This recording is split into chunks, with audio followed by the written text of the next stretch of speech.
একটা সময় ছিল যখন কেউ কিছু বললে ফোঁস করে উঠতাম, যখন কেউ আমার নামে বদনাম করতো তখন তাকে জোর করে বোঝাতে চাইতাম যে না, তুমি যে কথাগুলো বলছো সেগুলো ভুল, প্রমাণ করতে চাইতাম নিজের যুক্তি তর্কের দ্বারা, এবং এটা বোঝাতে চাইতাম যে না, আমি পারফেক্ট। আর এখন এখন চুপ করে গেছি। এখন এটুকু বুঝে গেছি যে মুখে বলে কোনো লাভ হবে না, কাজ করে দেখাতে হবে। হ্যাঁ ভাই, একটা ছোট্ট উদাহরণ দিলাম আর কি। যে মানুষটা আপনাকে পছন্দ করে না, যে মানুষটা আসলে মন থেকে আপনাকে ভালোবাসে না, যে মানুষটা আসলে আপনার বদনাম করে, যে মানুষটা সব সময় আপনার সাথে হিংসে করে, তার সাথে মুখে বলে বোঝানোর দরকার নেই যে আপনি ভালো মানুষ। আপনি আপনার কর্মের দ্বারাই বুঝিয়ে দিন যে আসলে আপনি কতটা পারফেক্ট তার জন্য। আপনি ভীষণ ভালো মানুষ, সেটা আপনার কাজের দ্বারাই বুঝিয়ে দিন। এই সংসারে গলাবাজি করে, মানে মুখে জোরে কথা বলে ভাই প্রমাণ করতে পারবেন না যে আপনি কতটা সৎ। আপনার কর্মই বুঝিয়ে দেবে যে আসলে আপনি কতটা সৎ। যে যত বেশি করে অপমান করবে তত বেশি নিজেকে আরও স্ট্রং করুন।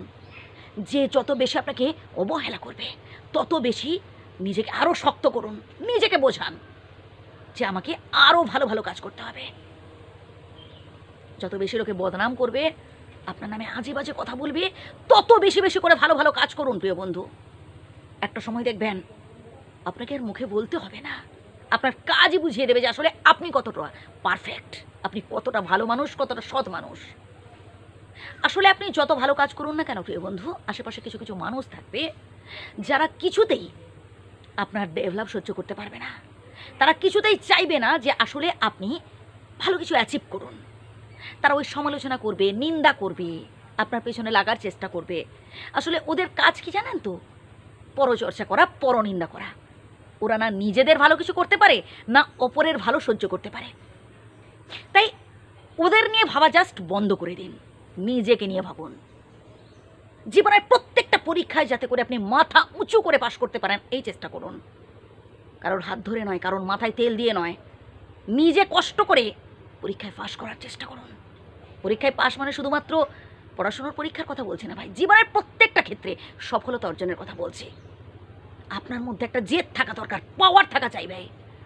নিজেকে মোটিভেট করুন, তবেই দেখবেন আপনি একটা সময় ঠিক সফল হতে পেরেছেন। আর এই সংসারে সফল ব্যক্তির প্রশংসা সবাই করে ভাই। কে আপনাকে ঠকিয়েছে, কে আপনাকে কাঁদিয়েছে, কে আপনাকে ছেড়ে চলে গেছে, এসব কথা কেউ শুনবে না ভাই। আপনি ভালো কিছু অ্যাচিভ করুন, সবাই হাততালি দেবে, সবাই প্রশংসা করবে আপনার।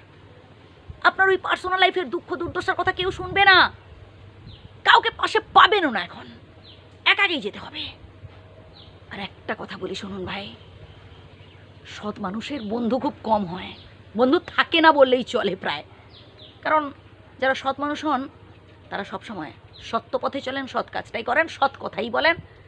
তো তাদের বন্ধুবান্ধব স্বাভাবিক ব্যাপার কম থাকতে, কিন্তু তাদের থেকে তাদের পাশে যিনি থাকেন তিনি হচ্ছেন সর্বশক্তিমান বিধাতা ভাই। তিনিই আপনার পাশে আছেন, তার আশীর্বাদ আপনার মাথায় রয়েছে। অতএব এগিয়ে যান, ভালো থাকবেন, ভালো কিছু করার চেষ্টা করুন। আর যে যত বেশি অপমান করবে, নিন্দা করবে, আপনি তত বেশি বেশি করে আরও ভালো ভালো কাজ করুন। ধন্যবাদ।